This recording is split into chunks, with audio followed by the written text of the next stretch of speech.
السلام عليكم ورحمة الله وبركاته. walaalkay cabdisalaam cali xaashi qofka halkan ka salaamay waa cabdixamiid muumin. walaalkay waa maqlay cajalada fiidiyowga waa fiirsaday, runtii aadaan ugu xumahay. gabadhi hani adiga qabtidaad ii sheegtay oo naag la qabay ay tahay oo caruurna ay ku hayso shan. allah barakeeyo maasha allah.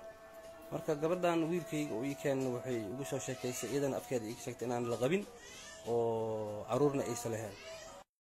marka oday aabahaada markii la yirin ninka inuu yimid aabaheeda matala aabaheedana yirin aabaheeda maaha tiri.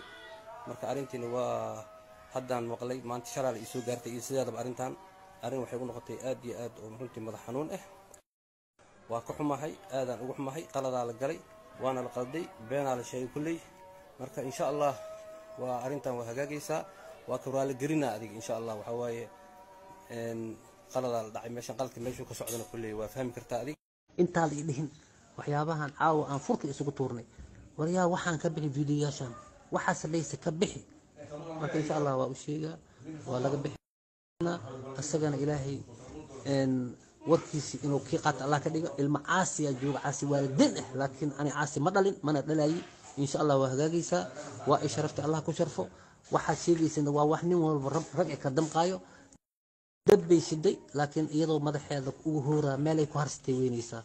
haddii iyada mashaakil samaysan wiilkay gartaa inay kula galgalato, laakiin ma dhacayso. iyadoo ku koobmaayo insha allah. wabilaahi tawfiiq walaalkay. aniga hadda sheekh markaa tagda oo kusoo wadwacaynaa waxaana ka saar waa leeyahay.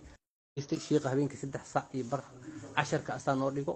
asagaa casharka aan habeenka tegi jira, caawa ma tegin hataa, laakiin cashar markuu dhammaado gurigiisaan ku balansannahay, waa u tegaynaa.